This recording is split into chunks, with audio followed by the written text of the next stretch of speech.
Well, thank you for being here. Anyone who thinks the heartland is homogenous needs to know that the largest population of Somalis in the diaspora lives in the Twin Cities. And it's been a while now. First-generation immigrants have American children now who are almost adults and really a part of the social fabric. So Ahmed, we're really glad to have you here to share your perspective as a writer and a teacher on the region's changing identity. So how does a nomadic herdsman from North Somalia end up here? Tell us about your $1 million childhood. question, right? Thanks for having me. Hello, Minneapolis, or Minnesota in that matter. Yeah, I grew up in a nomadic life, and people romanticize that, but it was the hardest life that anybody could have. I was herding goats and sheep, not my entire life, by the way. So when I finally reached a point where I thought I was going to come to the United States, I was ready just to leave. Am I okay? Yeah. Yeah. I was just ready to live a life of luxury or maybe heaven. I thought this was heaven, actually. That was your perception of America from Somalia? Yeah, I'm a bit exaggerating, but actually I thought life was just going to be sweet and all cake and candy and all that. Well, in all seriousness, I thought the idea of living in a land of liberty for me was just what I was looking forward to. Of course, luxury and all that, and maybe accessibility to an easier life was also at the forefront of my thoughts. Mm-hmm. But yeah, I realized that was not the case. So how did I end up here?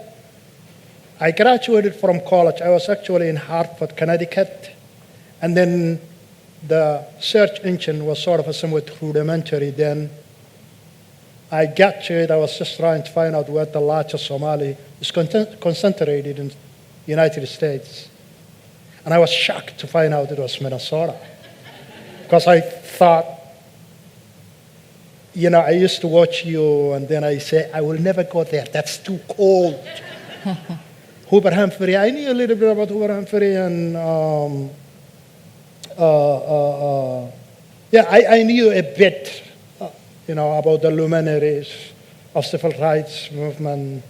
But on the other hand, I never thought I was going to be in Minnesota. So I said, my people actually lost their minds. Let me find out. I came to Minneapolis, and the first day when I arrived was 1997. The first day when I arrived, actually I was in a car driving Franklin and Bloomington. The car right in front of me was playing Somali music. The one behind me was playing Somali music. So I said, Now I also lost my mind, so I'm here for 2 years. So now you've been in America longer than you lived in Somalia, and how's Right. your perception changed? So you thought it was heaven from that perspective, and what is the reality then? Well, reality is just far from the truth. I mean, reality is just exactly heaven is not on earth. But it's still, though, this is the land it's the ideal land of liberty. This is still the ideal land of where democracy is supposed to flourish.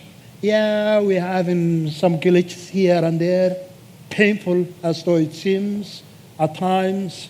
I'm not exactly disappointed, and I'm still happy and satisfied, completely satisfied that I am living in the United States, and particularly in this state, Minnesota. So, yes, it's not exactly perfect, but that would not be a lot. It would not be, you wouldn't be a human if it were, yes. So Somalia has a long tradition of oral storytelling and poetry, but you didn't have a lot of exposure to books as a child. No. So how is it that you became a writer? It was just total serendipity that I did not know English, much English. And one day, someone gave me dozen of books and just said, okay, you know, you have too much. I was in Harlem, actually, in New York. And someone said, you have too much time into your hands. Why don't you do some reading? So I was really embarrassed to say, listen, I have never read a book. I mean, I have never read an English book. I have never read a Somali book, let alone complete Somali book, let alone an English book. I took them and just exactly put them right next to my coffee table, and then they harassed the heck out of me. I go to bed and they are there. I wake up and they are there. And somehow or the other, I had the notion that exactly if you read books, that they open the world to you.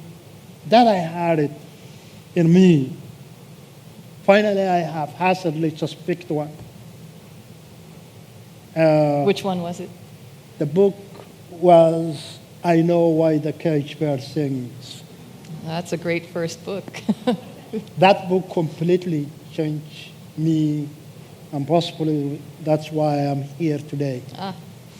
Thank Maya Angelou. Yes, I just could not believe somebody that who had all those difficulties, that was not even considered to be a human, just achieved that much and learned that much.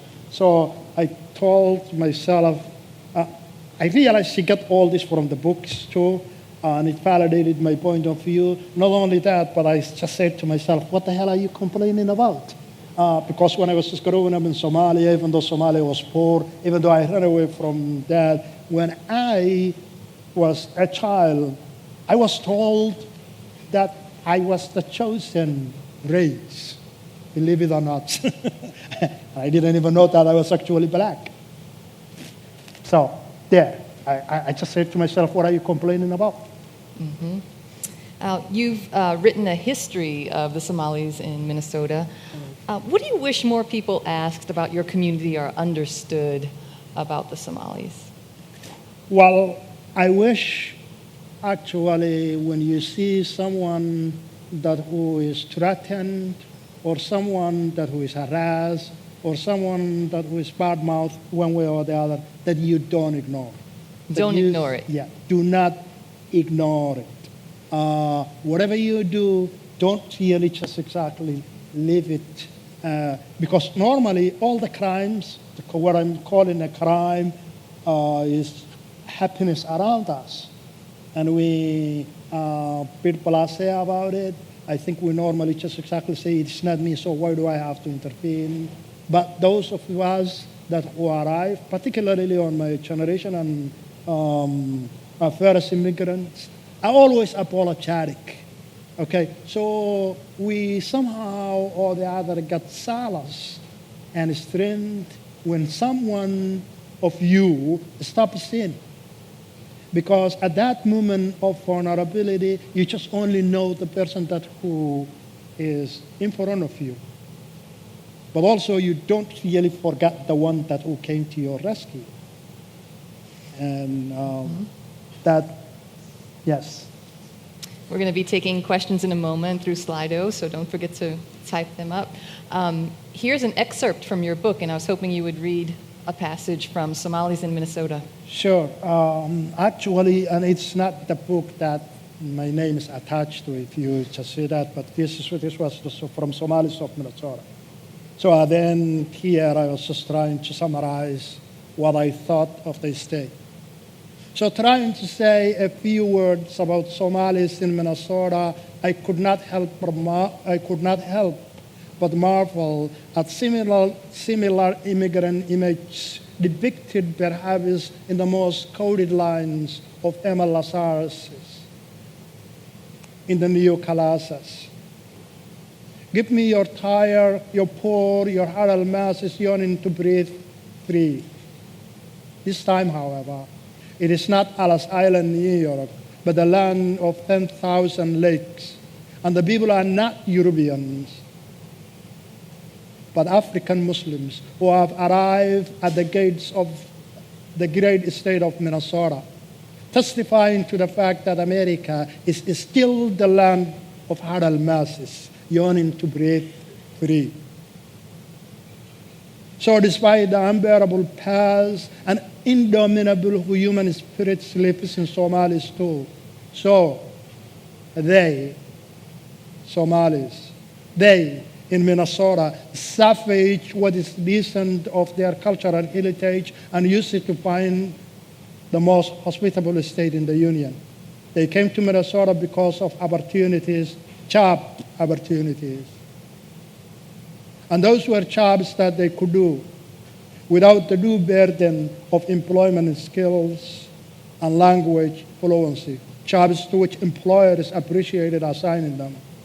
Those huddled masses of taxi drivers, hotel maids, janitors, and yes, even welfare mothers, I dare say, see their children graduating from college, navigating through the system like the rest of Americans, speaking English with an American accent, and they are proud of them. Here they came, they ceased, and they settled. Somalis came to Minnesota when what is Somali word, war news about the vibrant job market had reached them. They seized the opportunity when Sahan, again Somali word, Sahan or scouts confirmed it, and they settled when the Minnesotans offered them martisor, which means hospitality. You bet you they are part and a parcel of Minnesota now. Thank you.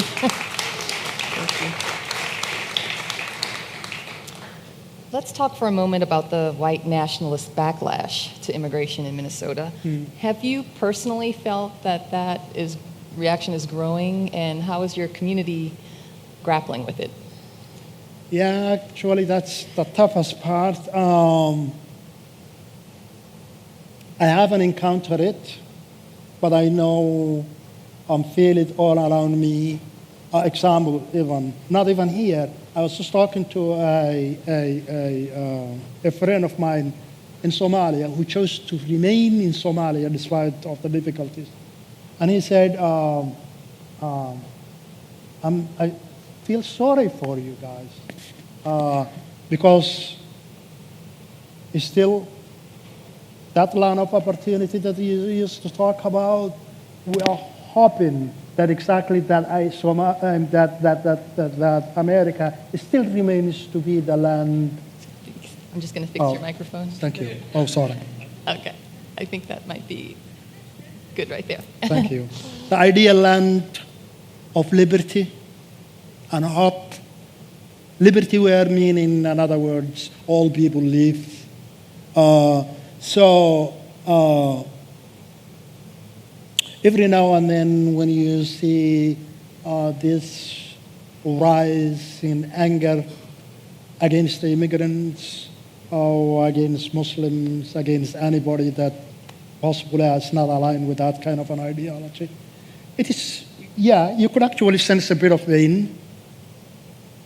It's all around us. It's unavoidable. I'm dealing with also high school kids, and I teach in high school. Yeah, and your son is 15. How does he see 13, these things, and how does he? 13. Yes. How does he deal 13, with? 13. He's just a typical child. He's just a typical child that reminds me every year and every age how much of me is not yet American. He argues with me all the time, challenges me, and for example, I'm just going to tell a very short story. For example, I can see every minute that I look at him, I see how much of me is still not yet American. Every year. So the other day, I actually bought him his most favorite sandwich, and then there was a morsel of it, a little bit of it that he left. I ate it, and then he came flying looking for it later on. Where's my sandwich? Where is my? So I said, "You ate it? Did you eat ate it? It is mine. Why did you do that? So mine, that attitude of just exactly mine, and I am just shouting back just because no one would dare to say if I were in Somalia or I was when I'm in Somalia. No one dares to say that I ate your food, but at the same time, it's mine. You don't say that. And I'm just saying, yeah, I bought it. I did. I bought but it. It's mine. Yeah. Yeah, things were more communal and shared, right? Communal and shared, and the ritualistic sort of somewhat attitude is not what we normally our forefront. I'm going to take a question from the audience. We talked about Maya Angelou, but this person wants to know, what's the first book that made you want to be a writer? Was there another book other than Why the Caged Bird? I Know Why the Caged Bird Sings. Oh, that made you want to be a writer? Oh, of course, that was the first, but at the same time, what I did was just that I went after every book that she mentioned. And then I got to the first I got to the autobiographies. And then I think 2 or 3 or 4 books later, the book that I read was Malcolm X's autobiography. And that was another world, too. I was just exactly saying, what the hell are you complaining about? You were born where you were told you were, ironically, even though I was born in one of the poorest countries in the world. I was told that I was from the chosen people, okay? So I was just exactly saying to myself, what are you complaining about? You know, all the opportunities were given to you except you didn't have all the opportunities, meaning what I'm just exactly saying, identity opportunities. So I think that also just solidified that books can change. Mm-hmm. You know. And you've recently been on a book tour of the Midwest. Right. Your latest, which is called The Lion's Binding Oath. It's a collection of short stories. Right. And I think it's on sale now. Another question from the audience. What are the major challenges that still exist for Somalis in Minnesota in order to reach a greater standard of living? Well, challenges are still many. Challenges are still the old generation or my generation. Are still sort of somewhat outsiders. They are still gun shy. They still taxi drivers. They are maids. Possibly they don't want me to say that. But anyway, they are actually trudging through the labor market. And it's still somehow or the other feeling that exactly they don't belong into the mainstream America. But the young are not taking any prisoners. They just like you. They just exactly, I mean, my kids, high school kids, are just exactly telling me, okay, why don't you march into the White House and just demand your rights? I'm just saying, okay, can you hold my hand? I'm not exactly sure how to get there. Yeah. How do you think Somalis will shape what it means to be from the heartland in years to come? Well, you know, when you look at the young generation, when you look at those who were born here, when you look at that they're not only idealistic, but exactly that they are typical American kids to some extent, yes, that's when I just exactly say, well, you know, one day they're just going to make it. Even though,